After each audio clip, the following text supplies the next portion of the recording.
truth, goodness, and beauty. We all agree that these topics are necessary and vital for education. But how can we access them? How can we provide them to our students?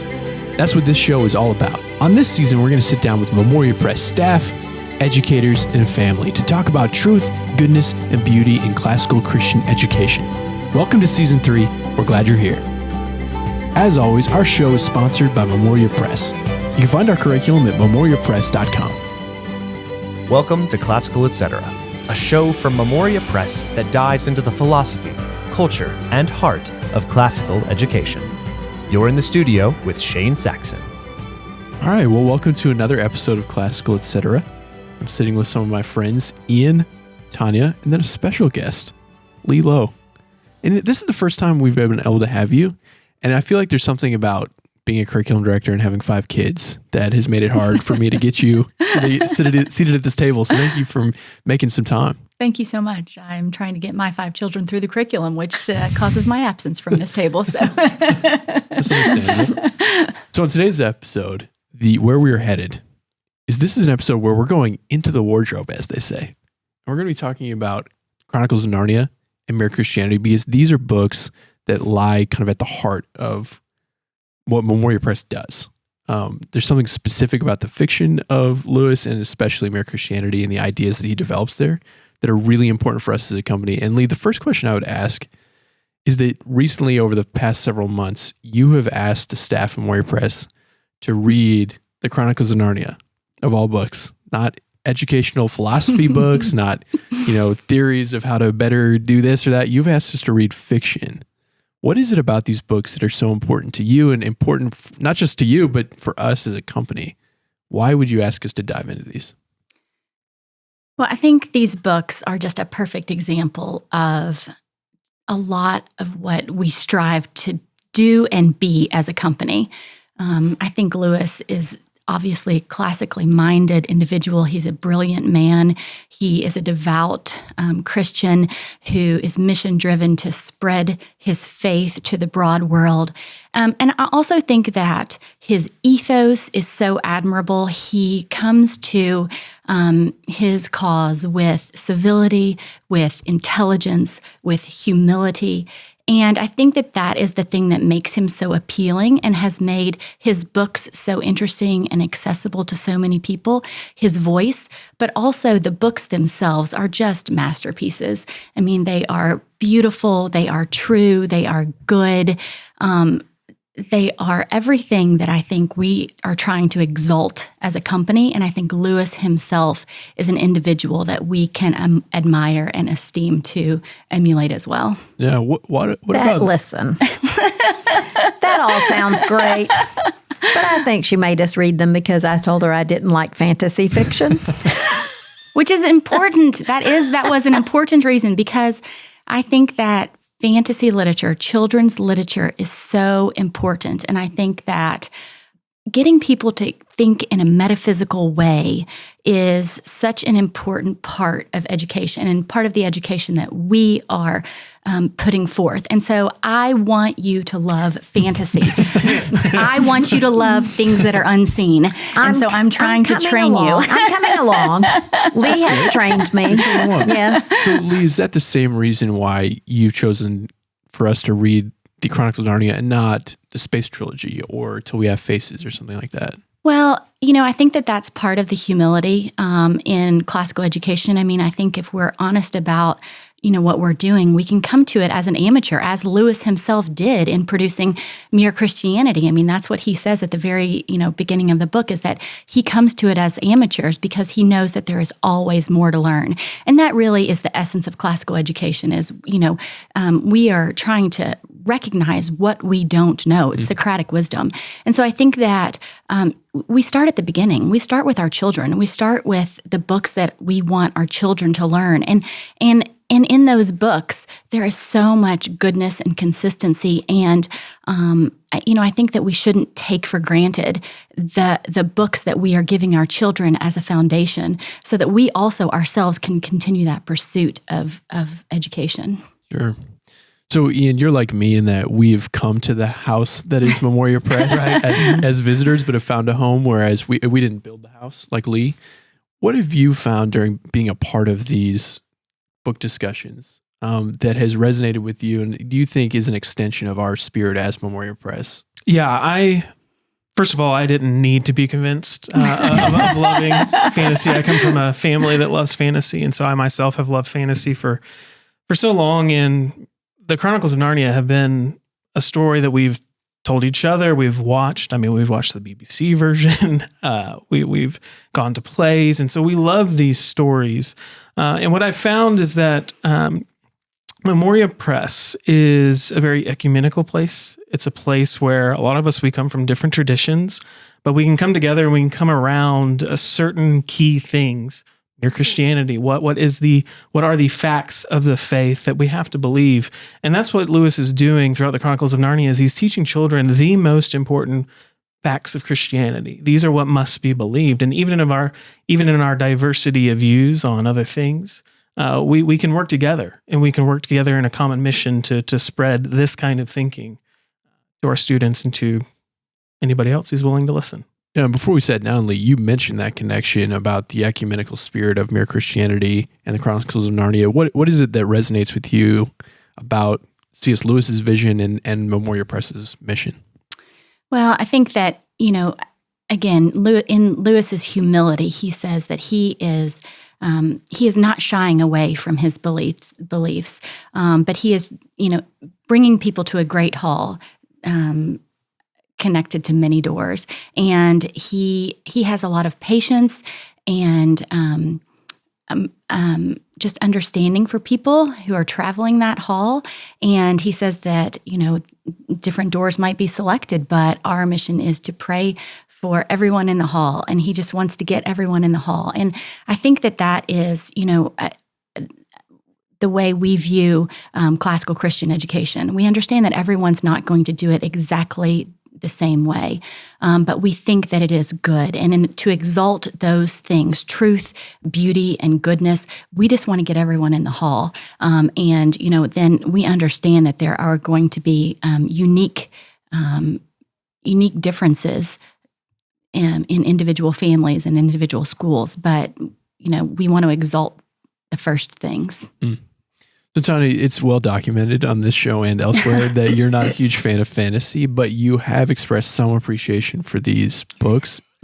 And you said that you're moving. So what's moving the needle for you? And how are you coming to love fantasy more and more each day? Well, I wouldn't say I'm coming to love fantasy more and more each day. Like, I'm not going to start reading fantasy as a genre, but I do have an especial appreciation for these. And I've talked before about Tolkien and my appreciation of his mastery of the word. But I still feel like I could live without orcs. These are, the more I read them, the more I see how connected they are to truth, beauty, and goodness, and how, for a child, like we were talking before it started about the lunatic liar, or is Jesus really who he is that's in here? And then, there's that moment when Lewis does it with Lucy. And it's the same thing, but it's on a level that a young student can understand, whereas you're not going to hand Mere Christianity to a young student. So I do see that. I do see the beauty in it and the expertise. Yeah, I love that too. And for people who are listening who maybe aren't as familiar, C.S. Lewis has this argument in Mere Christianity where he says, with the fantastical things that Jesus was saying in his life, there's really only three options about him. Either he was a liar and nothing he ever said was true. He was a lunatic and he was crazy because he was calling himself the bread of life. Or everything he said was true and he was Lord. And there's this great section in Lion, the Witch, and the Wardrobe where the children are complaining about Lucy to the professor and saying, she's making up these things. And the professor, he's kind of this paragon of wisdom. And a lot of people, I think he represents Lewis himself, right? Lewis sees himself as the professor. Says, well, Lucy's character.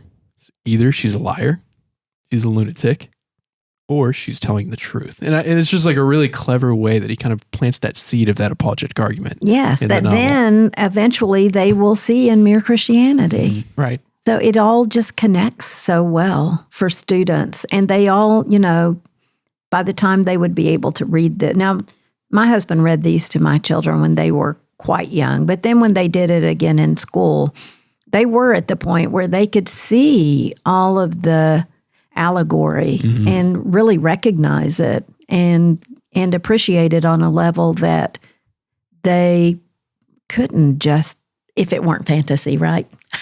It gives such visual, I think, it's just such a visual representation of Christian apologetics for the students. I mean, I think, and what I think is brilliant about the books, I mean, obviously, Lewis is such a well-educated man, but he is the details. I mean, I think that's one of the things that classical education has really done for me in terms of the way I read a book. I mean, as a child, I used to read a book for the story arc and the characters and just the very broad things. But now when I read, it's the individual sentence that counts. And every sentence in these books is meaningful and memorable. I mean, I think when in Horse and His Boy, when Shasta is learning to ride and, it says, well, you can't ride. Well, that's okay. It's okay that you can't ride, but can you fall? Can you fall without crying? And can you mount the horse? And can you fall again and get back on the horse? And, the individual words with such specificity stick with you. And so that's what's so beautiful to me about these books is the consistency of the ideas. I mean, the idea of pride, and every character who is proud in this book says basically the same things. They care about efficiency. They care about commercial prospects of new lands. They think the rules don't apply to them. They exclude themselves from the expectations of the common person because they have exalted themselves to such a high degree. And the consistency of Lewis in putting those ideas forth in very visual ways is very, very helpful, I think, to the child and the adult reader. And then in here, what does he say about pride? Pride is my gosh. Right. Pride is the sin. It's the original of course. Sin. Right. Yes. And you can see that so clearly in his characters. And I think it opens our eyes to see that in the world. But as important, I think it helps us see those vices and sins in ourselves. I mean, I think that's the thing that is so beautiful about these books, because in a very sort of encouraging way, Lewis is asking us to convict ourselves of these faults. And he's always encouraging us that, yes, you can turn around. You can turn around. These characters are turning around even with these sins and these temptations and the things that they're experiencing. It's almost as though he's conveying the goodness of truth beautifully in all of his novels, which brings together the three kind of pillars of what we're trying to educate students with in a classical education. Right.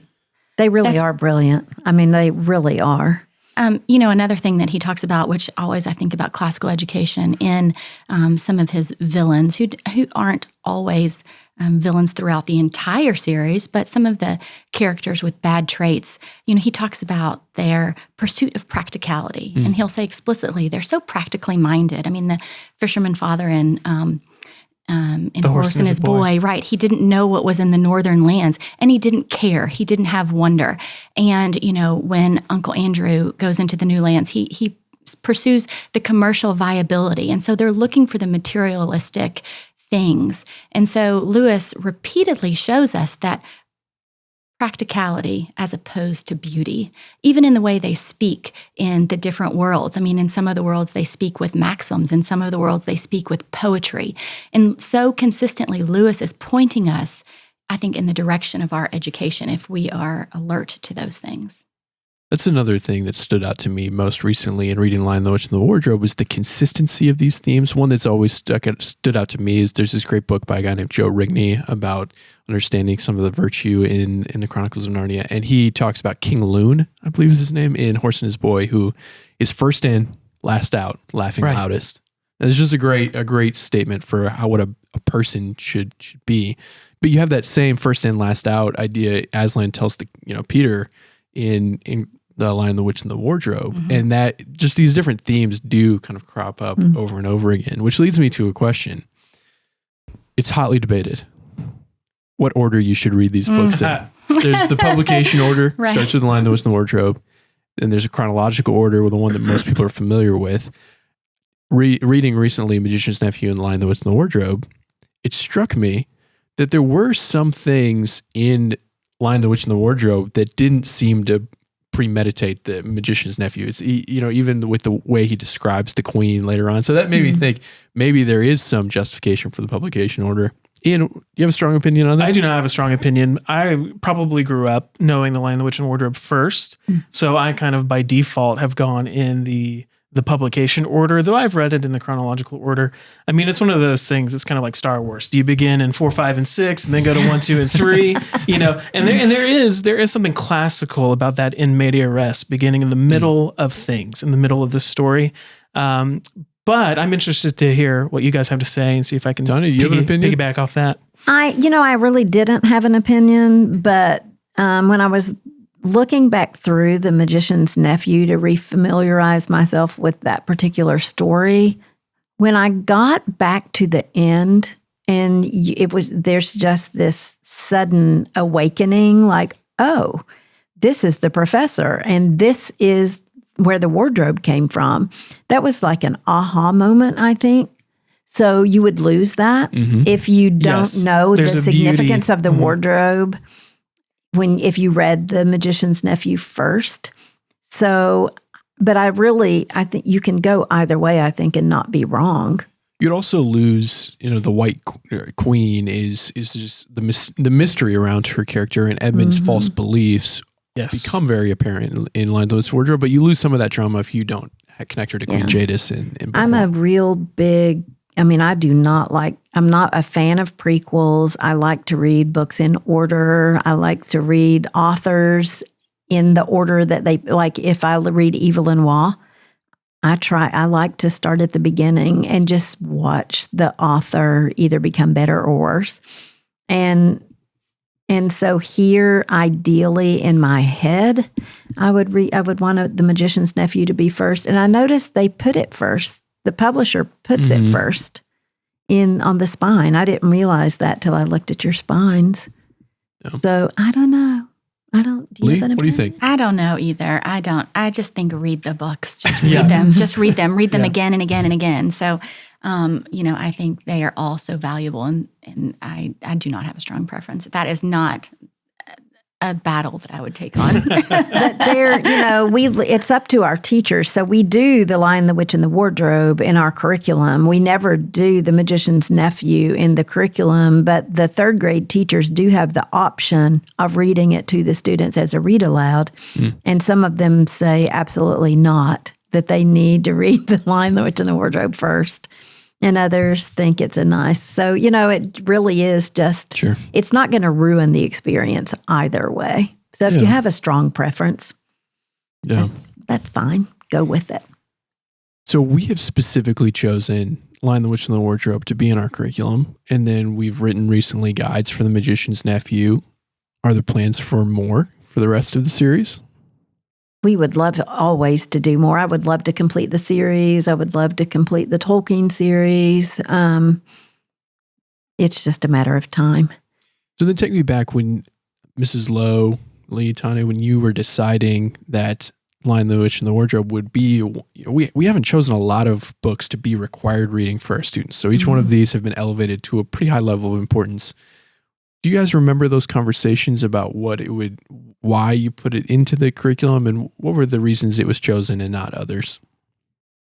She was a huge fan of Lewis and Chesterton. And, I do remember talking with her about our senior apologetics course. And those, Chesterton and Lewis were non-negotiables to her. And so I think that it just made perfect sense to introduce that. Absolutely. So of those two books, I think it may be helpful for anybody listening who maybe hasn't taken the plunge, hasn't read these. Let's go specifically into The Magician's Nephew and Lion, the Witch, and the Wardrobe. And I just want to hear you guys talk about what you appreciate from these two novels, the things that stick out to you. Leigh's been mentioning some things anecdotally, and then connecting those to the Mere Christianity when you're able, so that people can see just how much depth there is in these children's stories. So let's start with The Magician's Nephew, what are the things that stand out to you guys? I'll start with one. Leigh, you mentioned this, but Uncle Andrew's thinking he's above the rules, and the science kind of the using everything kind of trope, and then the way that's contrasted with the Queen, who just completely dominates him. It struck me as very comical this time around. Right. I think they're such true representations, but also such caricatures as well. I think that, and you can see these characters in visual ways. I mean, you can see Uncle Andrew just swooning in temptation, and all of the things that just give meaning to those things in such visual ways. I think something I love about Magician's Nephew is Cabby, and I love. And if you follow along in all of the Narnia books, this is something that I've been trying to think about.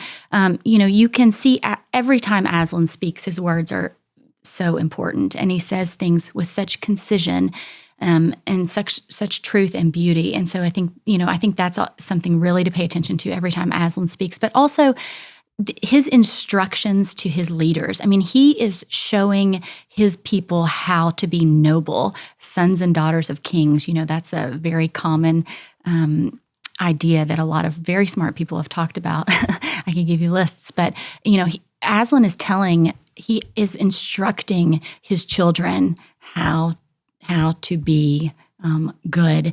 And so, for instance, anytime any of his characters are exalted into kingship or queenship, he tells them specifically, will you be first in battle and last in retreat?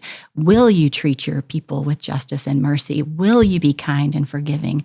Will you persevere to good ends? Will you be courageous? And I think that's really, I love seeing Cabby, for instance, and his wife exalted. And I love, that's the first in Magician's Nephew, that's the thing that's really meaningful to me, and kind of the idea that I attached to as going through the rest of those. Yeah.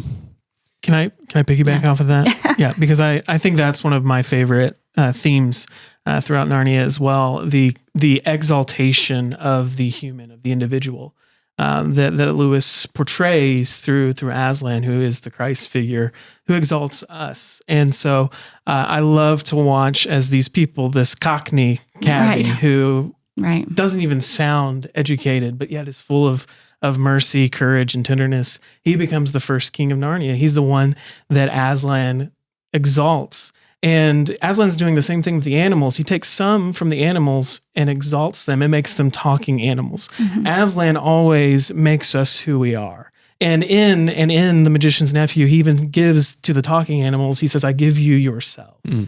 And that to me is just one of these beautiful things. It's also in Mere Christianity. These books illustrate what it is to be a Christian and how to live as a Christian in ethics, in morality, but also metaphysically, how we are actually becoming more than we were. Mm. And you see that also in The Lion, the Witch, and the Wardrobe, because it's the queen, it's the white witch who turns everything into stone. She makes everything less than they are. Mm-hmm. And she makes Edmund less than he is, to the point where they're calling him beastly. Mm-hmm. I mean, all of them are using words like you beast, you poisonous beast. But it's Aslan who comes back and restores him. And then when he says to Peter later, as Peter is having to run off and go kill the wolf, he says, oh man, and he makes him who he is. And so I love that exaltation of the human, of every living thing in Narnia to more than what it is, which is the glorified state. Yeah, that's really well said. I have a question for you about Magician's Nephew. Okay, go ahead. So at the very beginning of the book, the narrator says the story happens when your grandparents were children. Who's the narrator, and who is he talking to? Interesting. And what time period? I was just taken aback. Like what? I think he's probably talking to his contemporaries, because I took it as, Professor Kirk shows up with the Pevensies later on, which is what, after a kind of a in the middle of the war. Is that It's in the- correct? right. Yeah, Because it's they've been in sent London. away from London in because World War it's- II. Right. And so I'm taking this as even pre World War One, maybe going up into that, because he even says later on when he's talking about, when he's warning, I think, the Narnians, we also get some warning ourselves when he says there are going to be those nations who are going to rise up. They're going to be tyrants who are going to want to do more than they ever should have. Yeah. He's talking about the Nazis. He's talking about those who rose up and were tyrants. So I think that's who he's talking to. Wouldn't that make the professor really ancient by the time of The Lion, the Witch, and the Wardrobe? He's a child at this stage. Mm. And so he's a child there. And I think he is pretty old by The Lion, the Witch, and the Wardrobe. I mean, he has gray hair. He's retired. He's retired. So who knows? I mean, I'm sure somebody knows.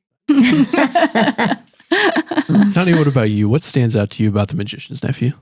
Well, I just on the same lines as what they of what they've already said, that that characterization of Aslan, who, I mean, it is so Christ-like, and especially his empathy for people who have done wrong and want to do better. And just, I don't remember where it is, if it's The Magician's Nephew or The Lion, the Witch. It's The Lion, the Witch, where he kind of restores Edmund. Yes. And then says, there's no need to talk about this anymore. Like it's the past. It's gone. I've healed it. And so everybody else needs to give him the same kind of treatment that I am giving him. And I thought, I mean, that is speaking to all of us. And then in The Magician's Nephew, when his Diggory's mom is dying, and Aslan tells him, how to help her, but still, that he had tears in his eyes, that he was grieving alongside. That stuff is so important. Just the thought that, we tend to, when we are grieving and when something awful has happened and we're despairing and think, why didn't God do something about this? Why weren't my prayers answered? Just that thought that God is grieving alongside us. And just things like that, those are life-changing things. And he just characterizes all of that so well in that lion character. Well, and I think that's so important for kids, because kids learn by analogy. Yes. They learn by analog. They need to see who God is through the figure of something they know, which is a lion. I mean, my daughter, who's 4, loves big cats right now. Right now we're playing snow leopard and cheetah and puma all the time. She's going to know how majestic and powerful a lion is Yes. more easily than how majestic and powerful God is, whom she can't see. That's right. And so to give them The Magician's Nephew and to see the big tears in Aslan's eyes is to realize God loves us like that. Mm-hmm. And Lewis is so clever and eloquent in the way that as he characterizes Aslan, he always kind of goes in a direction slightly differently than you would expect. Saying things like he can't be tamed. Right. Right. And those little characterizations speak to knowing a God who can't quite be described, and trying to fully grasp your hands around the mystery of God is usually a mistake. That's right. I think he really affects that through Aslan. Oh, I do too. And all of their different reactions to him when they first see him are just, they're totally human reactions. I love that. In The Magician's Nephew, I love how Uncle Andrew, basically cannot understand Aslan. He makes himself deaf to the singing. Yeah. Right. And it's because of who he is, and not just who he is, but what he's chosen to be. Right. His will has turned him away from Aslan, whereas the cabbie, who's Frank, Diggory, and Polly, they come to love Aslan because they can hear him and they can see who he is. Right. I love I can't even remember where, and it describes Aslan in a moment of fear. It says, but it's so nice to have something warm and big at your back. Right? And I just think that's such a beautiful, the individual words of, in that book. And I think if you collected all the descriptions of Aslan, it would be just such a beautiful tapestry of how we perceive God in different circumstances. Yeah. So Magician's Nephew, great book. Go read Check. it. That's right. What about The Lion, the Witch, and the Wardrobe? What do you all love about The Lion, the Witch, and the Wardrobe? I feel like we've talked about. I feel like it's all the same. It's one of the things that I think that I love about all of Narnia, but I think you first see it in The Lion, the Witch, and the Wardrobe, is it. You actually see it in The Magician's Nephew, probably even more. But let's go back to The Lion, the Witch, and the Wardrobe. Is that the very land of Narnia is more real and more life-giving and more energizing. The air, and that's a theme you see throughout. That the air kind of strengthens them. It makes them something more than they are.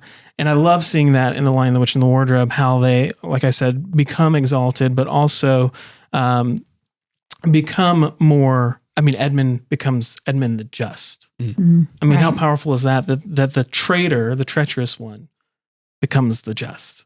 And so the very land itself, the very story itself, everything is pushing you towards preparing you for what happens in the last battle, further up, further in, going into the true country of Aslan's country, which will be more real than even ours. And that desire that C.S. Lewis implants in you, that he also brings back in Mere Christianity, is something that's affected me as a kid to make me long for my true home, heaven. I think that something kind of, again, piggybacking now on you, I think that idea of battle and journey and taking a difficult road is such an important theme in all of his books. And I think that the way that he encourages his characters to accept that what is good is not always safe and discomfort is part of it. And there will be hardship and it will be a struggle, but it is worth the journey. And I think that repeatedly in showing just what you said, that journey to something good, that is something, words cannot express. And that, I think that is just something that's so important to have in your soul that, as we're journeying, the journey itself is a challenge, but it is so worth it. And he does that so well in all of his characters, in just showing that battle. Yeah. One thing that stands out to me in Lion, the Witch, and the Wardrobe that I've always loved, that I think speaks to Lewis's ability as a fiction writer, is that scene where the Pevensey children have been hiding and they come out and there's Father Christmas. And you have kind of two things there. One is he's always interweaving mythologies of other, so there's satyrs and he mentions that Bacchus might show up. Right. And then Father Christmas, but then also the children being given specific gifts for each one of them. And this is a trope I feel like you see in a lot of fiction where these implements or objects that are specific to the characters, they become associated with them. And so as a kid, thinking of Susan with her bow and Peter with his sword, there's something very special about them receiving those gifts. And I think it speaks to the part of each one of us that want to be known through the gifts that are given to us and the way that people know us well enough, they can give us an object that speaks to them knowing us. And I think that's just expert craftsmanship from him as a writer to help me love these characters more. Yeah. There's something about that bothers me though. What is it? When Edmund is injured and Lucy won't, when she's trying to heal him and won't leave, and Aslan says, do more people have to die because of Edmund or something like that? Yeah, I'm really paraphrasing. I don't know. I'm just like, what is the point here? Is that, what is that telling us we need to do? Do you think that it's speaking towards the fact that to do moral good for others sometimes means putting aside our own personal feelings? Well, maybe I just don't like that thought at all. So no. I think that's one of the main themes in this book, though, is that sacrifice is necessary. Yeah. I mean, we see, that's just a constant expectation. I love in Horse and His Boy when, they have to sort of lower their appearance in order to escape the horses, and they needed to roll around in the mud, and and the children needed to wear rags so that they wouldn't look noble. And Bree says, "Wouldn't you be so embarrassed to arrive in Narnia in this this low way. And Hwin says, but the point is to arrive. Yeah. And right. I mean, I think that theme in so many examples just of that's a minor sacrifice to make, right? But that's a constant expectation of the journey. Mm-hmm. Yeah. I mean, I think that it is a difficult section. But the more I think about it, the more I do think it is sacrifice, and it's thinking of yourself less. And I think that's the big point. But she was thinking of her brother. She was thinking of her brother. She was, but she's also nervous because she loves her brother. And there's others who are dying who are also maybe brothers and sons. And so it's I think that that call to forsake ourselves. Leave your father and your mother. For like the magician's nephew, you don't take the apple for yourself, like Jadis does. Right. And then she becomes tormented by that apple. Instead, you do it for the sake of another. And I think Aslan's gently calling, maybe not gently, gravely calling. I thought it was pretty grave. Gravely calling Lucy to forsake herself.